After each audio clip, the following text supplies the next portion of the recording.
Hi, Mahami.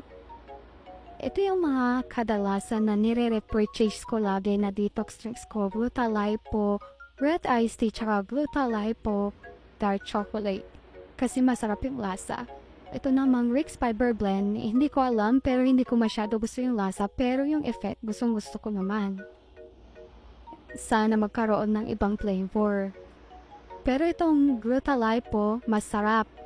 Parang juice lang siya tapos yung Glutalipo, dark chocolate, kalasa siya nung Swiss chocolate na drinks. Basta, ganun yung lasa niya. So, yung red iced tea para sa cold water.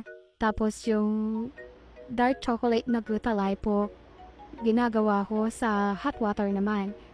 Tapos yung sa Rick's na drinks, ginagawa ko pag bago ka pa lang kasi kalahati lang muna yung inumin mo. At saka sa umpisa talaga mga may, pabalik-balik kayo sa CR. Pero habang tumatagal na, pag nasanay na yung katawan sa pag-inom nito, parang once na lang kayo mag-CR. Ganun yung nangyayari sa akin. So, pero magpa-consult muna kayo sa doctor nyo bago kayo uminom ng mga ganito. Okay?